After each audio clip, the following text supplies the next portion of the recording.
Sem dúvidas, um dos temas econômicos mais relevantes dos últimos meses tem sido o tema da inflação. E não é por menos, pois temos visto altas incríveis em basicamente todo o mundo desde o começo da pandemia. E esse é um tema que afeta muito a vida das pessoas e, portanto, neste vídeo eu quero mostrar a você como se proteger da inflação através de ETFs.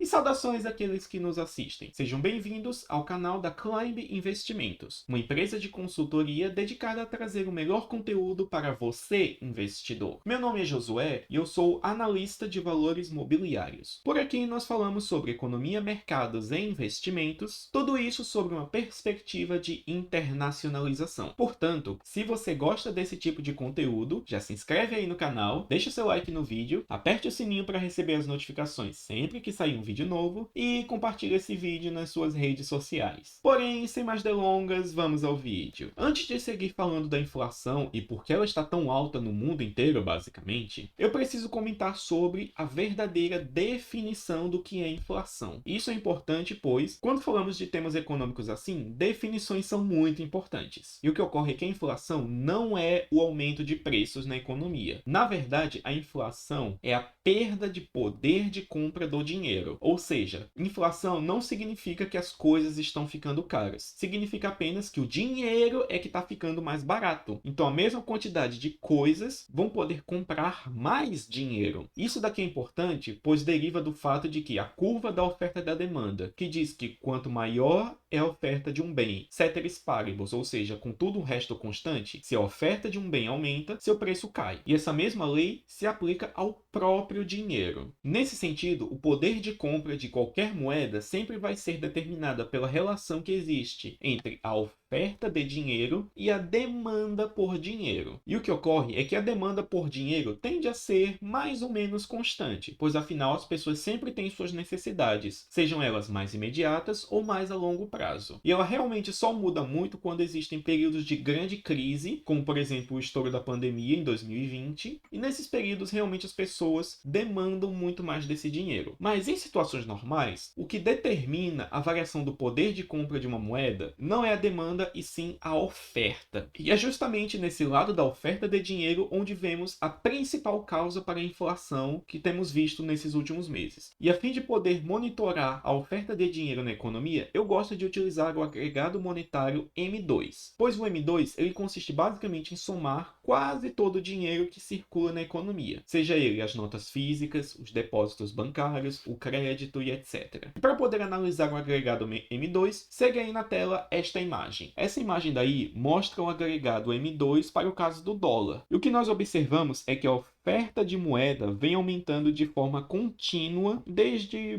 basicamente sempre. Mas se vocês observarem, aí logo em 2020 ocorreu um aumento enorme na oferta monetária. E esse aumento ocorreu justamente por conta das medidas dos governos para combater a pandemia. O que ocorre é que até o começo de 2020, a base monetária do dólar lá nos Estados Unidos era de aproximadamente 15 trilhões de dólares. Porém, no momento em que este vídeo está sendo gravado, essa mesma base monetária, menos de 2 anos depois, havia aumentado para 21,4 trilhões de dólares. É realmente um aumento brutal num período de tempo muito curto. De fato, é um aumento de mais de 30%. E o que ocorre é que quando existe uma expansão tão grande da oferta monetária, logicamente o dinheiro vai passar a valer menos. Eis aí a causa principal da inflação de basicamente qualquer moeda. Mas não é só nos Estados Unidos que esse fenômeno vem ocorrendo. No Brasil tem-se basicamente a mesma coisa. E para poder mostrar isso, segue aí na tela esta outra imagem ilustrativa. Nessa imagem daí, nós podemos ver o mesmo agregado M2 para o caso brasileiro. E o que se observa é que, do mesmo jeito como seu contraparte estadunidense, a oferta monetária no Brasil também vem aumentando desde basicamente sempre. Porém, no começo de 2020, novamente houve um aumento brutal na oferta de dinheiro. No começo de 2020, a oferta monetária brasileira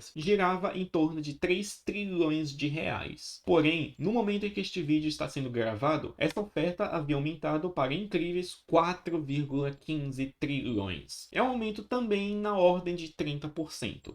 E eis aí a principal causa da inflação para ambas as moedas e para, na verdade, qualquer outra moeda fiduciária que é emitida por um governo. O que acontece é que moedas fiduciárias não flutuam de valor entre si. Ao invés disso, todas elas estão perdendo valor em velocidades diferentes. O que acontece é que, apesar da expansão de base monetária em termos percentuais das duas moedas, dólar e real, ter sido basicamente igual, o que ocorre é que a inflação, ou seja, a perda de poder de compra do dinheiro, foi muito maior para o caso do real. Isso ocorre porque, apesar da expansão da oferta de ambas ter sido basicamente igual, a demanda por elas não é, pois todos nós sabemos que o dólar é uma moeda muito mais demandada do que o real. Afinal, as dívidas de várias empresas e países ao redor do mundo e as trocas internacionais estão denominados nessa moeda. E é por causa disso que a inflação, que veio recorde nos Estados Unidos ano passado, foi de 7%, enquanto aqui no Brasil, que também veio alta, foi de 10%. E é por causa disso que disse que a inflação, na verdade, é um imposto que o governo criou para poder tirar o dinheiro da população. Pois quem é que controla a expansão de base monetária? Ostensivamente é o Banco Central. O que significa que se o governo quiser se financiar, ele pode simplesmente imprimir dinheiro para poder expandir a base monetária, utilizar esse dinheiro para poder comprar os bens da economia, fazendo com que o seu poder de compra seja reduzido. Ou seja, o governo está tirando dinheiro de você de uma forma extremamente convoluta. Em resumo, toda vez que você for no mercado, vir os preços das coisas alto e ficar irritado, não culpe o empresário ou o dono do estabelecimento. Culpe os políticos de Brasília, pois a culpa é deles. Mesmo que eles muito provavelmente não entendam desse processo que eu descrevi aqui, o que é parte do problema, para falar a verdade. E é por causa disso que temos, por exemplo, o Bitcoin, que está chegando aí para tentar substituir essas moedas fiduciárias que só perdem poder de compra. Mas isso aí eu estou saindo numa tangente. Só que esse processo de aumento de base monetária que eu descrevi aqui, para o caso brasileiro e para o caso estadunidense, não é exclusivo desses dois países. Como eu falei, qualquer moeda emitida por um governo tem a fortíssima tendência de se inflacionar ao longo do tempo. E a fim de mostrar isso, segue esta imagem que vocês podem ver aí na tela. Nessa imagem daí, nós temos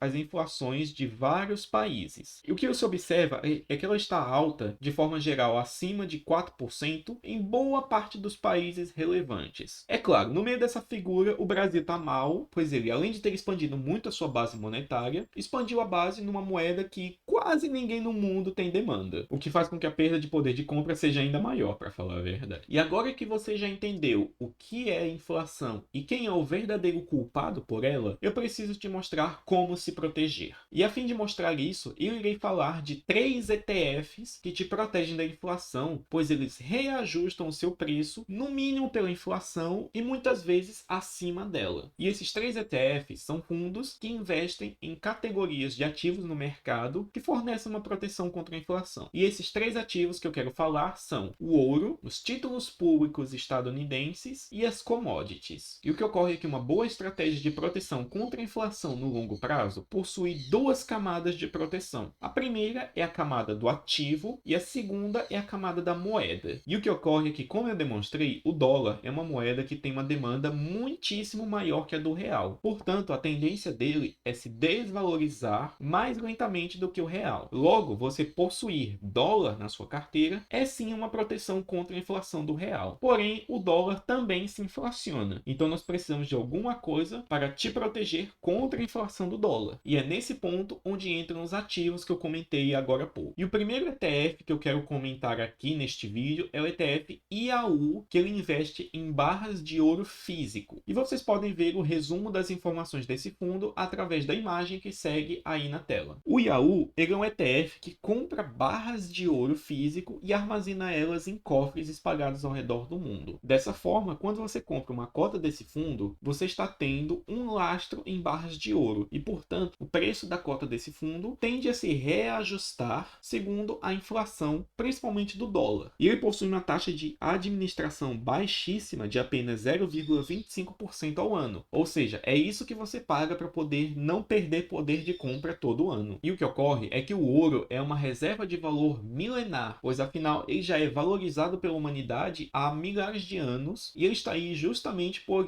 ele ser uma reserva de valor que mantém o seu poder de compra. E uma das principais características do ouro é que ele se move de maneira basicamente contrária à taxa de juros real do dólar. E a fim de mostrar isso, segue aí na tela uma imagem explicativa. Nessa imagem, nós temos em azul o rendimento dos títulos públicos estadunidenses atrelados à inflação. São chamados TIPS, Treasury Inflation Protected Securities. E em vermelho, aí nessa imagem, vocês podem ver o preço da onça de ouro em dólar. Quando você observa essa imagem, fica nítido que, de maneira geral, o preço do ouro se movimenta de maneira inversamente proporcional aos juros reais. Qual o racional disso? Quando os juros reais baixam, geralmente isso ocorre porque a inflação subiu mais do que os juros, o que faz com que as pessoas comprem o ouro para se proteger da inflação, fazendo com que o preço do ouro suba. E no lado contrário, quando os juros reais sobem, seja porque os juros nominais estão subindo ou porque a inflação está caindo, tem-se que as pessoas tendem a vender o ouro para poder comprar títulos públicos que irão render juros. E é por isso que temos essa descorrelação entre os dois ativos. Dessa forma, quando você investe num ETF como o IAU, você está tendo uma camada dupla de proteção. Primeiro, você tem um fundo que é negociado em dólar e, portanto, tendo dólar, você se protege contra a inflação do real. E como é um fundo lastreado em ouro, você usa o ouro para se proteger contra a inflação do dólar. Ou seja, o ouro protege contra o dólar e o dólar protege contra o real. Dessa forma, você sempre garante um rendimento pelo menos da inflação. Indo agora para o segundo ETF que eu quero comentar aqui, eu irei falar justamente dos títulos públicos americanos atrelados à inflação, os chamados TIPS que eu falei agora há pouco. E o que ocorre é que os TIPS funcionam de maneira muito semelhante aos títulos públicos brasileiros, principalmente o Tesouro IPCA. Eles são títulos, ou seja, uma promessa de pagamento que o governo dos Estados Unidos está fazendo para você. Ele pode pegar, por exemplo, $1.000 seus hoje e promete te pagar de volta esse principal de volta, mais um reajuste da inflação ao longo do período de vigência do título. Dessa forma, você tem um título que se valoriza sempre no mínimo pela inflação, mais uma taxa de juro real que vai estar embutida nele. E dessa forma, você tem novamente uma proteção dupla contra a inflação do real. Pois é, um título público denominado em dólar, portanto, o dólar te protege da inflação do real e o reajuste de juros prometido pelo governo estadunidense te protege contra a inflação que ele mesmo criou. E o ideal é que numa situação de alta inflacionária, você prefira os títulos públicos de prazo mais longo, com vencimento de no máximo 3 a 5 anos, pois dessa forma você evita que ocorra uma mudança nas taxas reais de juros, o que faça você perder dinheiro devido à marcação a mercado. E por fim, a última classe de ativos que eu queria comentar aqui neste vídeo são as commodities. Commodities essas que são materiais negociados nas bolsas de valores, tais como ferro, petróleo, soja, milho, etc. Que o que ocorre é, como a demanda por elas tende a ser mais ou menos constante, uma alta inflacionária faz com que as empresas que as produzam reajustem os seus preços de maneira quase instantânea. Ou seja, investindo em commodities, você estará se beneficiando de duas formas. Primeiro, do aumento da demanda do mercado por essa commodity. Segundo, pela própria inflação. E nesse ponto, eu quero destacar dois conjuntos diferentes de commodities. O primeiro é um conjunto geral, ou seja, é você considerar todas as commodities negociadas no mundo e ponderá-las segundo sua capitalização de mercado média. E a segunda é uma subcategoria das commodities, que são os metais preciosos. E aqui eu quero dar enfoque à prata, pois ela também é uma reserva de valor milenar que vem sendo utilizada conjuntamente com o ouro. Portanto, se você deseja investir em prata para poder se proteger contra a inflação, minha recomendação é que você faça isso através de um ETF negociado no mercado estadunidense, que é o ETF SLV, que ele, de maneira muito semelhante ao que acontece no IAU, compra barras físicas de prata e as armazena em cofres ao redor do mundo. Assim, por meio desse ETF, você consegue se expor à variação desse metal precioso, que funciona como uma proteção contra a inflação. E um outro ETF que você pode utilizar é o ETF GSG, que consiste num ETF de